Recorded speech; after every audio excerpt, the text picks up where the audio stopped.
आपने अभी तक सुन ही लिया होगा कि इटली का जहर भारत में बन रहा है। अब देखो, हुआ यह है कि इटली देश में एक कांड हो गया था पीएफएस केमिकल के चलते। केमिकल को पूरी तरह से इटली में बैन कर दिया गया। अब वही इंडिया में धड़ल्ले से बन रहा है। पीएफएस एक ऐसी केमिकल है, फॉरएवर केमिकल, जिसको बनाने के बाद खत्म नहीं किया जा सकता। अब इटली में एक कंपनी उसी का हैंडलिंग ठीक से नहीं कर रही थी। मिटेनी नाम की, तो एक हंगामा हो गया था इटली में और उस कंपनी को बैन कर दिया गया और पीएफएस केमिकल के ऊपर सारे देशों में स्ट्रिक्ट नियम बन रहे हैं फिलहाल।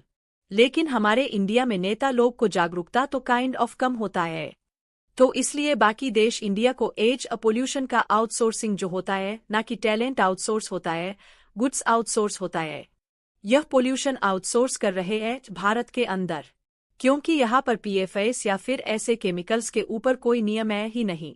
अब बात यह है कि पीएफएस केमिकल इंडिया में बन रहा है, यह दिक्कत की बात नहीं है। ना पीएफएस कई इंडस्ट्रियल मटेरियल पेन वगैरह में यूज होता है।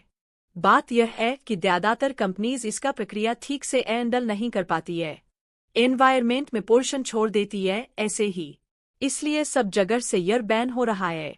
सब देश फेस आउट कर रहे हैं पीएफएस को, यानी जहां बन रहा है वो मिलिट्री ग्रेड वाले फैक्ट्रीज में बन रहा है एकदम स्ट्रिक्ट नियम के साथ।